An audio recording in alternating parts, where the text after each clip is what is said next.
እንዳራት እያለች እና ባለሽ ገንዘብ አንድ ቋሚ ነገር አድርገንልሽ ብንድርሽ ደስተኛ ነሽ? አይ አልፈልግም። እንዳጣ ለምን? ለቴክስቶቹ እንዴ እሱን እኮ እንርሳው ተባባልን አይደል? አዎ እሱማ ተባብለናል። እንዴ በቃ አንተም ቴክስት አልጻፍክም እኔም አላነበብኩም፣ እንርሳው። እሺ ግን ይቅርታ አድርግልኝ። እንዴ ይቅርታ አድርጌልሃለሁ እያልኩ መልሰህ ስለ ይቅርታ ታወራለህ እንዴ? በቃ ናታን ያን ነገር እንዳልተፈጠረ እናስበው እንደ ድሮችን ነው። በእናትህ እሺ በቃ ዳጣ ልቃው ምሳት ጋብዘኝም ደግሞ ከኤቢ ጋር ስለተስማማች የመጨ ነው ደስ ያለ። ተስማማናለች አላለችኝም ግን ያው ባይኔ እየሾፍኩ አይደል እንዴ? እና ምን ትመክሪናለሽ? እንዴ በቃ ቀጥልበት። አንተ እኔን ራሱ እኮ ለቀቅ አደረገች። ሰላም አገኘሁ እኮ። እንደሱ ነው የምታስቢ? በቃ እና ምን ላስብ? ከምር ትገርሚያለሽ ዳጣ። የምሬን እኮ ነው። በቃ ከአንተ ጋር ከሆነች በኋላ እኔን ለቀቅ አደረገች። እኔን እኮ የምጠላኝ ከአንተ ጋር ስማ ነው። እና እሷን ፈርተሽ ነው እኔ ክፍል መምጣት ያቆምሽው? አሮፍ እየመጣሁ አይደል እንዴ? ይልቅ ናታን እሱን ተውና አሁን ሰዓት ጋብዘኝ። ተማሪ እኮ ነኝ፣ ብር ከየት አመጣለሁ? ችግር የለውም እኔ ጋብዛለሁ፣ ግን አንተ ሂሳቡን ትከፍላለህ። ና በቃ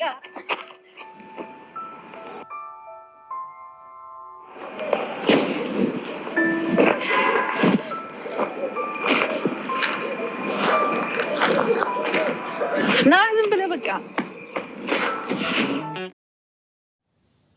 ወይዘሮ ማርታ ሰላምን እንግዲህ አፋጣ ይዛታለች። እሱ ምንድን ነው የልጅሽን አባት ተናገሪ፣ አምጪው፣ አስተዋውቂን፣ ከዛም አልፎ እኔ ደግሼ እድርሻለሁ፣ የቀለበት ፕሮግራም አስደርግልሻለሁ። ልጅሽ ያለ አባት ማደግ የለበትም። ሲቀጥል ደግሞ ብቻሽንም ወልደሽ ማሳደግ የለብሽም። አንቺ እናት እንጂ አባት መሆን አትችይም። አባትሽን ግዴታ አምጥተሽ ማስተዋወቅ አለብሽ። እኔ ደግሞ ምንም አይቸግርሽም። እሱን እኛ ቀለብ ክፈል፣ ይሄን አምጣ፣ ይሄን ውሰድ ለማለት ሳይሆን ግዴታ አባትነቱን መሆን ስላለበት ለዛ ብለን ነው ማድረግ ያለብንን የምናደርገው ብላ አፋጣ ይዛታለች። ሰላምም እንግዲህ ጭንቅ ጠበብ ብላ ትገኛለች። ሰላም እንግዲህ ማስተዋወቅ አልፈልግም፣ እሱ ሲጀመር እርግዝናዬንም እንዲያውቅ አልፈልግም፣ እንኳን እኔም አልነገርኩትም፣ ካሁን በኋላ መናገር አልፈልግም። ለራሴ ወልጄ ማሳደግ የምፈልገው እዚሁ ቤት ውስጥ ነው። ምክንያቱም ደግሞ እሱ ቢሰማም አንደኛ አያምንም፣ ሁለተኛ ደግሞ ልጄን ማሳደግ የምፈልገው ራሴ ነኝ ብላ ነው ጋሽ ደረጀ ጠይቋት እንደነገረችው። ወይዘሮ ማርታም አይ እንደዚህ መሆን የለበትም፣ ምናልባት ዛሬ ላይ እንደዚህ ብትይም እንኳ አንቺ አባት መሆን በፍጹም አትችይም። ልጆች ደግሞ ከእናታቸው ወደ አባታቸው እያሉ ነው ማደግ ያለባቸው። ለዛም ደግሞ አምጪው፣ አንቺ ምናልባት ፈርተሽ ከሆነ እኔ ካንቺ እሻላለሁ። ስለዚህ ስልኩን ስጭኝና በአካል መምጣት ካልቻለ ስልኩን ስጭኝና እኔ ደውዬ ላውራው፣ እንዲመጣም ላድርገው፣ ወይም ደግሞ የሆነ ቦታ ተገናኝተን ነገሮችን ማስተካከል እንደምንችል ማውራት አለብን። ግዴታ አንቺም በዚህ አንደኛ በእንትንሽ ላይ መጨነቅ የለበሽም። ሁለተኛ ደግሞ ከሆነ ሰየው አንድ ላይ ሆናችሁ ልጃችሁን እንድታሳድጉ እናደርጋለን። ካልሆነ ደግሞ አባትነቱን እሱ ይቀበልና ከዛ በኋላ አንቺን እኔ ሲጀመር አበዴን ባርጌ አረስሻለሁ፣ ምንም የሚቸግርሽ ነገር የለም። ግን ደግሞ ግዴታ የአባትነት እንትሩን ማወቅና መቀበል አለበት ብላት ነበረ። ሰላም እንግዲህ ስልኩ የለሽም እንዴ ስትላት አይ ስልኩስ አለኝ ብላ እንግዲህ ጭንቀት ባለ አማርኛ ነው እየመለሰችላት ያለችው። እኮ ስጪ ሰላም እየጠበኩሽ ነው ብላታለች። እንግዲህ ይህን ስልክ ቁጥር ስትሰጣት ወይ እንግዲህ ወይዘሮ ማርታ ይቅርታ የምታውቀው ሰው ሊሆን ይችላል ብዬ አስባለሁኝ። ምናልባት ወይ የጋሽ ደረጀ ወንድሙ ይሆን፣ እሱም ደግሞ እንግዲህ ያ መጀመሪያ ላይ ዳጣን የጣላት እሱ ይሆን ወይስ ማን ነው ብላችሁ ትገምታላችሁ? እንደ ቤተሰቦች እኔ ግን ጋሽ ደረጀ ብለን ነበረ ባለፈው ክፍል እንዳያችሁት፣ ግን ጋሽ ደረጀ አይደለም። ምክንያቱም ሰላምንም ሲጠይቃት አይ ብላ ነው እንግዲህ የመለሰችው።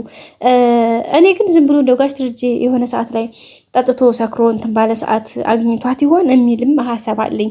እናንተ ምን ትላላችሁ?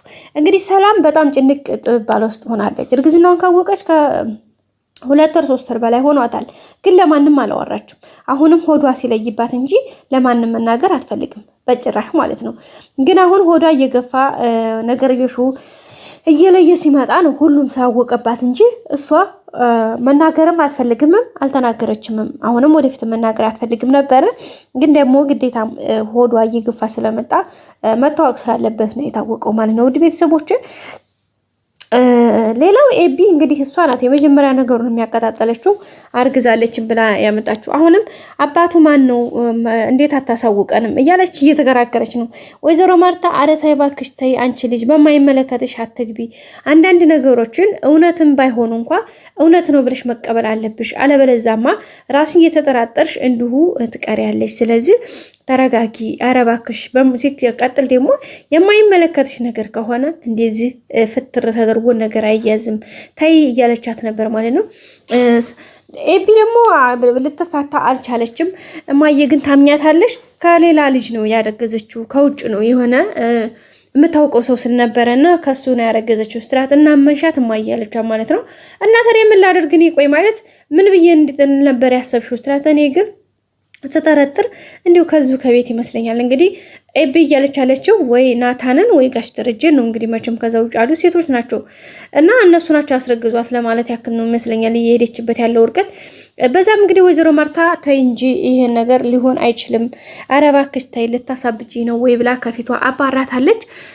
እሷም ግን እስካሁን ነገሯን መቆስቆሷን አልተወችም። ሌላ ናታን ዳጣን ለማስቀናት ብሎ የጀመረው መንገድ በጣም የሚያስጠላ ነው።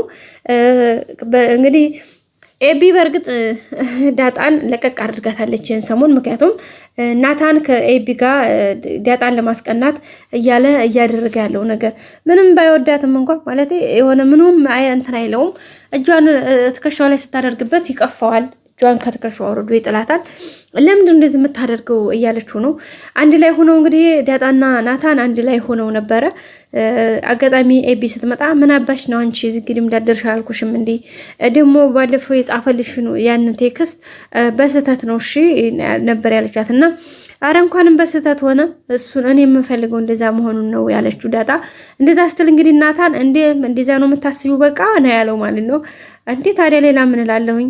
እንዴ ማትወዳት ነገራት ናታን በጣም አልወድሽም በጣም የምታስጠልኝ ብሎሻልሽ እያለቻት ነበር ፊት ሆናና እሰይ ስታይል ይሁን እኔም ቸገረኝ አንቺን ውደድሽ እንጂ ብላ ነበር ያለቻት።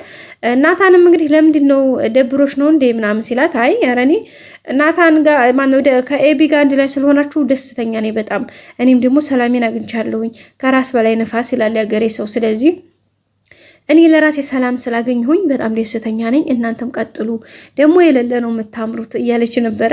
ናታን ደግሞ እሱን ስለማይፈልገው ምን ማለት ነው ምን አስበሽ ነው ግን አንቺ እያላት ነበረ። ዳጣ ግን አይ እኔ ያያየሁትን ነገር ነው ምን እሷ እንደዛ ብላሽ ነው እንደ ኤቢ ስላት አይ አረን እንደዛ አይደለም ነበር ያለችው። ሌሊት እንግዲህ እንቅልፍ አጥቶ ተኝቶ በነበረበት ሰዓት ላይ ቀጥታ ሌሊት ደውሎ ራሱ ደህና ነሽ ግን እንዴት ነሽ ሰላም ነሽ ወይ እንደው ቅር ብሎሽ ሆን እንዴ ምናምን እያላት እያወራት ነበር ዳጣንና እሱ የሆነ ውስጡ ሁሌ ነው ስላረፈ ነው። ሲቀጥል ሰላም ዳጣን ለማስቀናት ብለህ የጀመርከው ነገር ዋጋ እንዳያስከፍልህ ተጠንቀቅ ብለው ስለነበረ እሱንም ነገር አስታውሶ መሰለኝ እንደዛ እያደረገ ይገኛል። ውድ ቤተሰቦቼ እስኪ ላይክ ያደርጋችሁ ላይክ አድርጉ፣ ሰብስክራይብ በማድረግ ቤተሰብ ሁኑ። ሁሌም አብራችሁ ስለሆናችሁ በጣም አመሰግናለሁ ውድ ቤተሰቦቼ። በቀጣይ በአዲስ ቪዲዮ እስከምንገናኝ ሰብስክራይብ፣ ላይክ፣ ሼር እያደረጋችሁ አበረታቱኝ። ሁሌም አብራችሁ ስለሆናችሁ አመሰግናለሁኝ። መልካም ጊዜ በያላችሁበት። ባይ ባይ።